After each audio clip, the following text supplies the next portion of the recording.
masing-masing supaya pelajaran kita pada pagi hari ini dapat dipermudah oleh Tuhan Yang Maha Esa. Berdoa mohon kepercayaan masing-masing dimulai.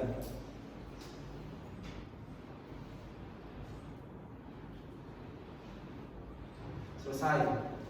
Nah, Bapak cek kehadiran terlebih dahulu ya. Apakah pada pagi hari ini hadir semua atau ada yang sakit, izin dan lain sebagainya? Tidak ada. Hadir ya? Baik, Bapak cek terlebih dahulu.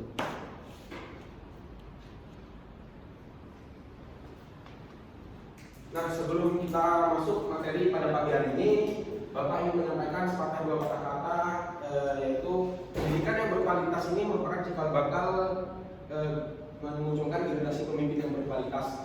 Nah, jadi upaya kalian sebagai peserta didik untuk membantu pemerintah dalam menciptakan pendidikan yang berkualitas itu ialah dengan belajar bersungguh-sungguh. Nah, dengan begitu kalian akan menjadi manusia yang berguna kelak. Nah, kemudian ini kalian memiliki potensi dan kelebihan masing-masing pada diri kalian. Nah, kalian kembangkan potensi dan kelebihan yang kalian miliki tersebut agar kelak kalian menjadi manusia yang berwawasan dan berguna bagi bangsa dan negara. Nah, baiklah, untuk pada pertemuan minggu kemarin kita telah membahas materi mengenai sistem informasi akuntansi, yang dimana sistem informasi akuntansi ini merupakan suatu proses mengumpul, mencatat, mengolah dan menjanjikan suatu data-data informasi keuangan seperti transaksi bisnis yang kemudian dapat digunakan sebagai bagi manajemen untuk menimbangkan suatu keputusan agar keputusan tersebut tidak salah dalam suatu usaha. Untuk pertemuan pagi hari ini kita akan membahas mengenai persamaan dasar akuntansi. Nah, sebelum kita masuk ke materi persamaan dasar akuntansi, Bapak ingin menyampaikan terlebih dahulu tujuan pembelajaran pada hari ini, yaitu peserta didik mampu mengetahui dan memahami pengertian dan konsep dasar akuntansi. Kemudian yang kedua, peserta didik mampu mengetahui dan memahami cara mencatat dan menyusun laporan keuangan berdasarkan persamaan dasar akuntansi. Nah, sebelum kita masuk materi, coba kalian buka materi mengenai pengertian persamaan dasar akuntansi halaman 100 bab 5. Nah, kalian baca secara sekilas. Nah, sambil kalian membaca, Bapak juga akan menjelaskan. Di sini kan sudah ada poin-poinnya, yaitu yang pertama mengenai pengertian persamaan dasar akuntansi. Nah, persamaan dasar akuntansi ini ialah suatu konsep dasar dalam ilmu akuntansi yang berupa transaksi bisnis yang digunakan untuk mengolah dan menyajikan data-data keuangan pada suatu perusahaan atau entitas, yang dimana persamaan dasar akuntansi ini menyatakan bahwa hasil pencatatan di luas kiri atau aktiva akan menunjukkan jumlah yang sama dengan luas kanan atau pasifa. Nah, seperti di kolom ini ya, dapat kita lihat ini adalah harta atau aktivanya yang berupa kas, piutang, kelengkapan dan lain sebagainya. Harus balance dengan jumlahnya, liabilitas ditambah dengan ekuitas. Nah, kemudian untuk konsep dasar persamaan dasar akuntansi ini, yaitu itu ada di bawah yang ada tanda bolnya. Dapat kita lihat aktiva ya harus sama dengan atau balance dengan pasifa. Pasifa itu apa sih? Pasifa itu ialah kewajiban ditambah ekuitas. Nah, kemudian kita lanjut ke materi berikutnya.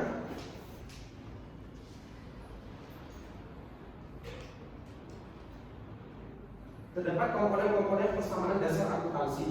Komponen yang pertama itu ada komponen utamanya. Nah, komponen utamanya itu ada yang nomor satu ialah aset. Aset itu merupakan semua sumber daya ekonomi yang dimiliki oleh suatu perusahaan. Ya, contohnya dapat kita lihat ada kas, piutang, perlengkapan, peralatan salon, peralatan kantor, kendaraan, gedung, dan lain sebagainya yang dimiliki oleh perusahaan tersebut. Kemudian yang kedua ada liabilitas. Dapat kita lihat liabilitas ini merupakan kewajiban finansial atau utang. Jadi utang yang dimiliki oleh perusahaan dalam menjalankan kegiatan usahanya tersebut. Utang itu dapat berupa utang usaha, utang bank, dan lain sebagainya. Kemudian yang ketiga ada ekuitas. Ekuitas itu apa sih? Ekuitas itu dapat dikenal juga sebagai modal. Modal yang dimiliki perusahaan dalam menjalankan usahanya. Nah, kemudian ada komponen sementara. Komponen sementara ini terdapat tiga juga. Yang pertama itu ialah pendapatan. Pendapatan itu penerimaan yang diterima oleh perusahaan dalam menjalankan usahanya. Yang kemudian yang kedua ada beban. Beban itu apa sih? Beban itu merupakan pengeluaran yang dilakukan oleh perusahaan dalam menjalankan usahanya. Kemudian yang ketiga ada prive. Prive itu ialah pengambilan milik pribadi, pemilik perusahaan untuk kepentingan pribadinya. Nah, itulah tadi materi mengenai pengertian dan konsep dasar akuntansi. Untuk lebih pahamnya kita coba untuk melakukan penyusunan laporan keuangan. Dapat dilihat kan itu soalnya. Yang pertama itu kita baca pada bulan November 2020 kita juga mendirikan sebuah usaha jasa. Nah, dia itu memasukkan uang tunai 50.500. Nah, uang tunai ini berarti dia adalah kas. Pada tanggal 2 bulan 11 2020.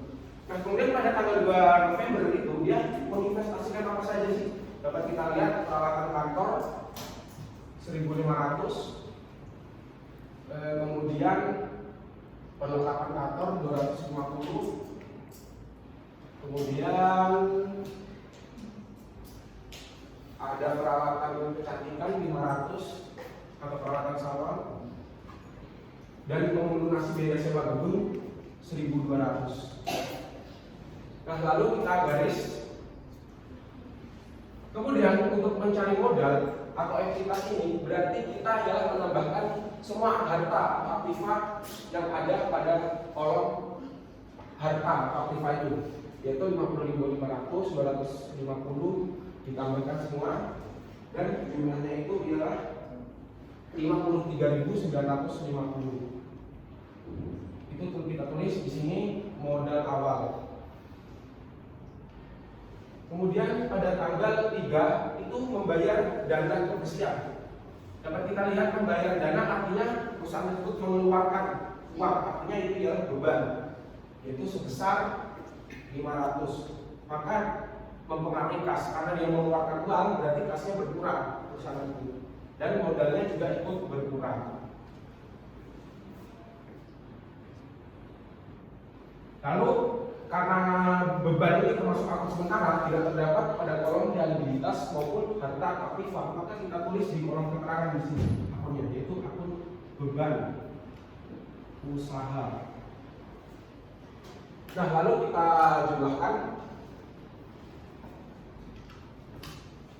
Kasnya 50.500 dikurang bebannya 500 jadi 50.000. Piutangnya belum ada, transaksinya perlengkapan masih sama, peralatan sama, peralatan kantor juga, kendaraannya belum ada transaksinya, gedung masih sama, utang usahanya juga belum ada, dan ini dikurang, modal dikurang bebannya tadi, yaitu jumlahnya 53.450.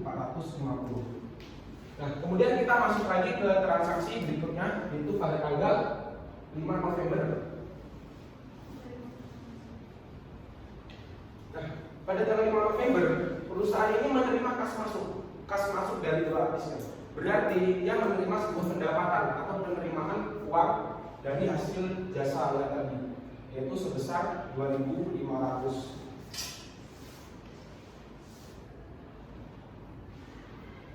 Modalnya juga ikut bertambah. Nah, akun pendapatan tadi kan juga akun sementara, maka dari itu kita tulis di kolom keterangannya itu pendapatan. Lalu kita jumlah.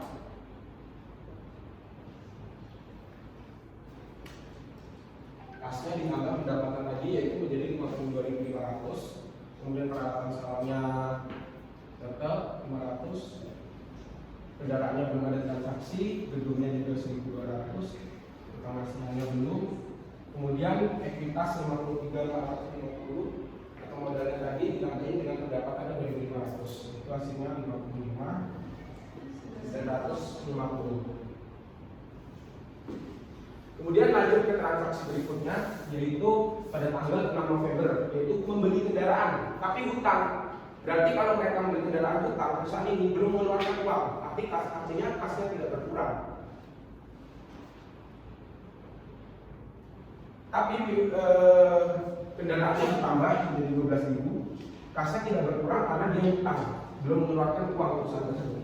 Artinya mobil tersebut belum dibayar.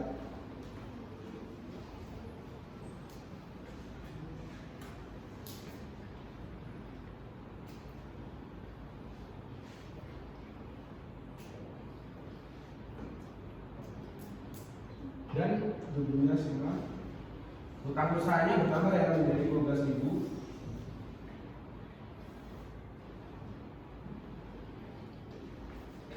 Kemudian lanjut dengan transaksi berikutnya, yaitu pada tanggal 9 November memberi pinjaman dana kepada model agensi. Nah, peminjaman dana artinya ia meminjamkan uang kepada model agensi ini. Berarti itu menambah, ada yang bisa mengerti? Ya, berarti piutangnya bertambah menjadi 10.000 karena dia meminjamkan dana. Kasnya berkurang tidak? Kasnya tentu saja ikut berkurang karena dia meminjamkan dana ke model agensi tadi.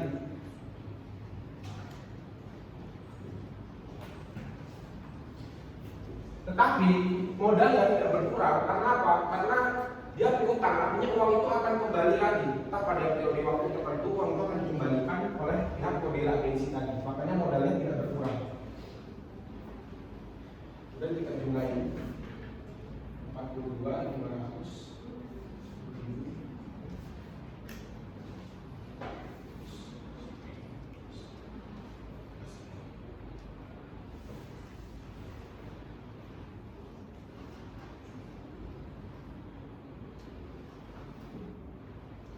Nah, kemudian transaksi terakhir pada tanggal 20 November yaitu mencairkan kas perusahaan untuk makan malam. Berarti itu price pengeluaran pribadi yang dilakukan oleh pemilik perusahaan sebesar 750. Berarti kasnya berkurang karena dia menggunakan uang perusahaan untuk makan malam.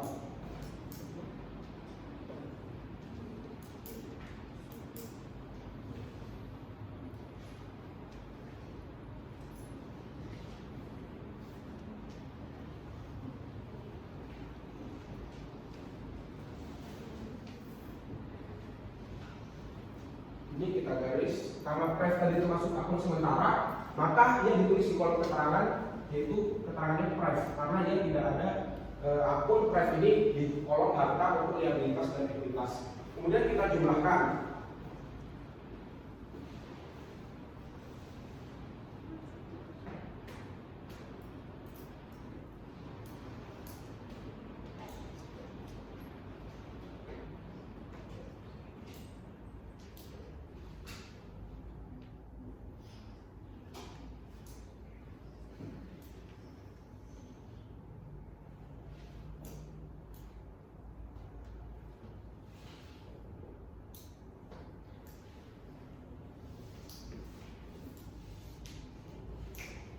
Nah, setelah kita jumlahkan, harta aktiva ini harus balance atau sama dengan liabilitas ditambah ekuitas.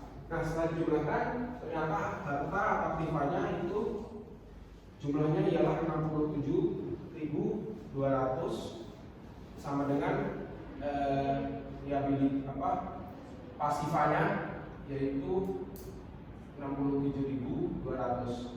Nah, hasilnya balance. Maka dari itu ini benar karena sesuai dengan konsep dasar sama dasar akuntansi yang dimana harta atau aset ekuitas ini harus sama dengan pasifa. Nah, kemudian itulah materi dari Bapak. Apakah ada yang ingin ditanyakan dari materi yang sudah Bapak jelaskan? Ya, tadi. Tadi kan Bapak sudah menjelaskan ada akun sementara seperti pendapatan, beban, dan price. Ya. Jadi akun sementara itu gimana ya Pak? Dan penempatannya akunnya itu di mana? Nah, jadi akun sementara tadi, baik, bagus pertanyaan tadi. Akun sementara ini ialah akun yang hanya berlaku dalam satu periode akuntansi saja. Yang dapat kita lihat ini ada pendapatan, beban, dan price. Nah, kalau kalian pahami dari materi ini, pendapatan, beban, dan price itu tidak terdapat dalam kolom harta maupun liabilitas dan ekuitas. Nah, untuk penulisannya, maka Bapak bilang tadi, kita cantumkan di keterangan. Misalkan ada transaksi menanya beban usaha, mengeluarkan beban usaha. Jadi kita tulis di kolom keterangan sendiri. Seperti pendapatan dan juga price. Ya, begitu jawaban dari Bapak. Apakah sudah jelas nanti? Jadi, bagus, nanti kami tanya. Nah, kemudian giliran Bapak yang bertanya kepada kalian. Kan tadi Bapak sudah jelaskan mengenai pengertian persamaan dasar akuntansi. Nah, coba ada yang bisa tidak menjelaskan secara menggunakan bahasanya sendiri mengenai pengertian persamaan dasar akuntansi? Ya, Anggi. Jadi persamaan dasar akuntansi ialah salah satu konsep dasar yang digunakan dalam sistem akuntansi untuk mencatat dan melaporkan transaksi bisnis. Ya, bagus jawabannya. Benar. Jadi Bapak menggambarkan ya, Anggi, persamaan dasar akuntansi tadi ya benar merupakan konsep dasar dalam akuntansi. Nah, kemudian di mana persamaan dasar akuntansi ini menyatakan harta pada luas kolom kiri harus sama dengan atau balance dengan pasifa atau liabilitas ditambah ekuitas tadi. Nah, itu konsep dasarnya yang paling utama dari persamaan dasar akuntansi itu ialah aktiva harta harus balance atau sama dengan pasifa atau liabilitas plus ekuitas. Nah, baik, bagus tadi pertanyaannya. Kemudian Bapak ingin bertanya ya tadi, kan tadi udah pengertiannya, terus kan di persamaan dasar akuntansi tadi terdapat komponen-komponennya. Nah, ada tidak yang bisa menyebutkan apa saja dari komponen-komponen yang sudah Bapak sebutkan? Ya, nanti tadi apa jawabannya? Komponen itu ada dua, yaitu ada komponen utama dan komponen sementara. Ya. Kalau komponen utama itu ada aset, liabilitas dan ekuitas. Sedangkan kalau komponen sementara itu ada pendapatan, beban dan nilai. Ya, bagus, sangat tepat sekali jawabannya. Nah, berikutnya kalian bisa mencari di atau di Google atau Google KS mengenai kelebihan dan kelemahan persamaan dasar akuntansi. Nah, kemudian kalian diskusikan, Bapak bagi ini menyatakan kelebihan dan ini kelemahannya. Nah, kemudian kalian presentasikan dengan kelompok kalian masing-masing, kemudian tuliskan, lalu kalian jelaskan salah satu orang saja. Ya, ayo duduknya berhadapan-hadapan. Ya, biar kalian bisa saling melihat dengan satu sama lain. Ayo, sebelah sini berhadapan-hadapan.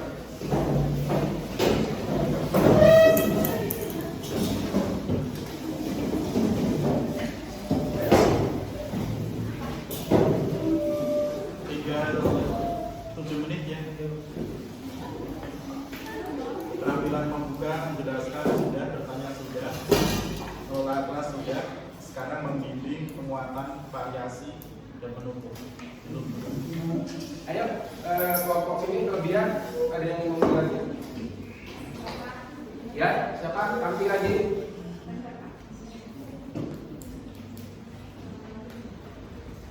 Yuk, jelaskan saja. Jadi dalam kelompok kami kelebihannya adalah dapat memberikan gambaran umum yang juga dapat membantu membuat pembukuan sederhana seperti dalam pembuatan laporan neraca serta laporan keuangan. Iya, bagus. Jadi ya benar, persamaan dasar akuntansi ini dapat membantu kita untuk memahami atau membedakan antara akun harta atau aktiva dengan akun liabilitas maupun ekuitas.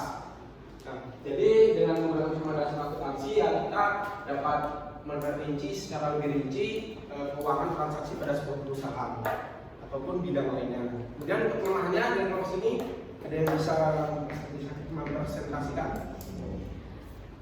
Saya Pak ya. Ya, baik, Anggi. Kalau kelemahannya itu, kalau menurut kelompok kami, persamaan dasar akuntansi ini terlalu rumit dalam mencatat setiap transaksinya Pak, dan membutuhkan tempat yang luas setiap pencatatannya.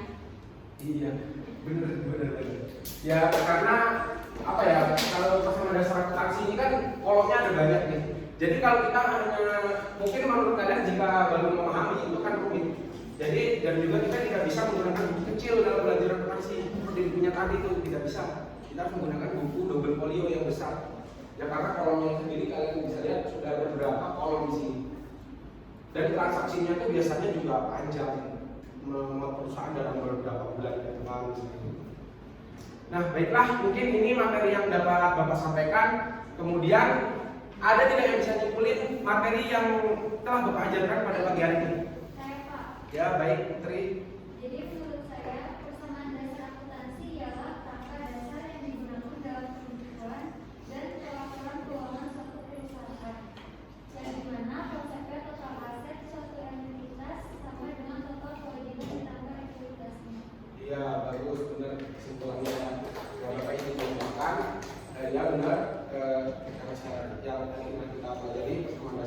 akuntansi ini merupakan konsep dasar dalam ilmu akuntansi ya.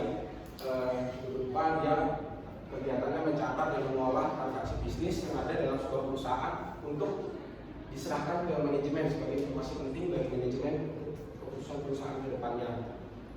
Nah, baiklah, mungkin sekian materi dari Bapak yang dapat Bapak ajarkan. Kemudian Bapak ingin memberikan tugas kepada kalian agar lebih paham mengenai materi bersama dasar akuntansi, yaitu tugasnya kalian membuat laporan keuangan seperti ini, namun transaksinya terserah kalian buat sendiri transaksinya. Ntar Bapak hanya ingin melihat pemahaman kalian mengenai akun-akun mana saja yang misalkan masuk kas, masuk piutang, kemudian masuk liabilitas dan lain sebagainya. Nah, untuk pertemuan minggu depan kita akan membahas materi mengenai siklus akuntansi perusahaan jasa ya, anak-anak. Jadi siklus akuntansi perusahaan jasa ini merupakan suatu proses yang sistematis dalam mencatat dan mengolah keuangan data informasi dalam transaksi dalam sebuah perusahaan jasa yang dapat digunakan untuk mengambil keputusan dalam perusahaan jasa tersebut. Nah, sebelum Bapak mengakhiri materi pada hari ini, Bapak ingin menyampaikan kepada kalian terus belajar, kembangkan kelebihan dan potensi yang kalian miliki agar kalian dapat menjadi manusia yang memiliki kelebihan tersendiri atau unik. Jadi itu dapat berguna menjadi kelebihan potensi dari kalian. Jadi demikianlah pembelajaran pada pagi ini. Bapak akhiri, wabillahi taufiq wal hidayah. Wassalamualaikum warahmatullahi wabarakatuh.